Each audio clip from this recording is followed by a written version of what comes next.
নমস্কার,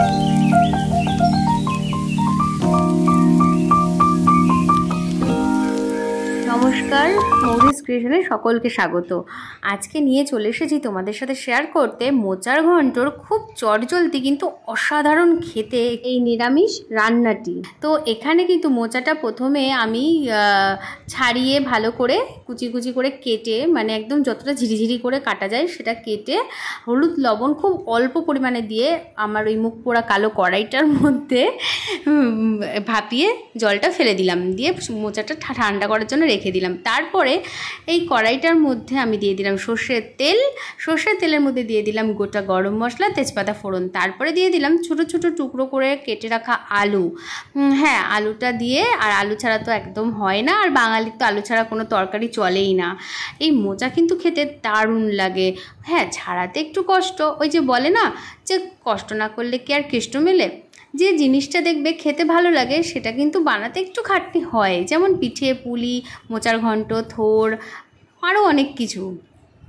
তো এখানে আমি একেবারে আলুটার মধ্যে পরিমাণ মতো লবণ, হলুদ, জিরে গুঁড়ি, ধনে গুঁড়ি, চিনি সব কিছু দিয়ে আর একটু আদা বাটা দিলাম। এখানে কিন্তু 1 চামচ আদা বাটা দিলাম, কারণ নিরামিষ তরকারিতে মনে হয় যেন একটু আদা বাটা বেশি করে হলে বেশ ভালো লাগে, আবার খুব বেশি নয় তাহলে তিতকুটে হয়ে যাবে।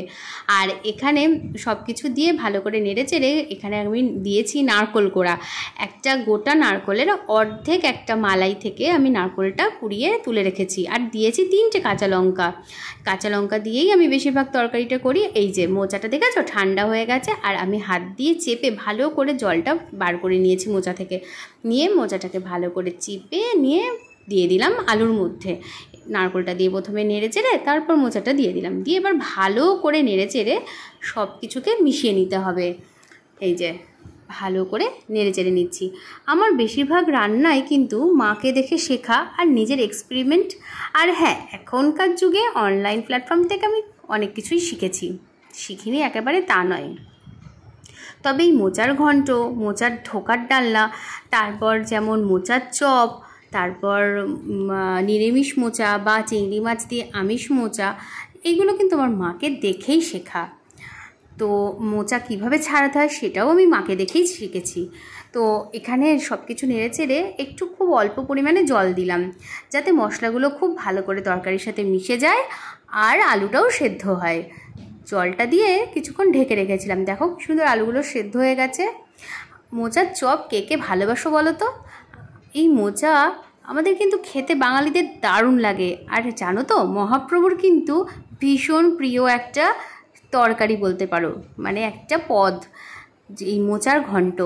জগন্নাথ স্বামী হোক আর আমাদের মহাপ্রভু হোক, সবই তো এক, তাদের কিন্তু এই মোচার ঘন্টটা ভীষণ প্রিয় একটা রান্নার পদ।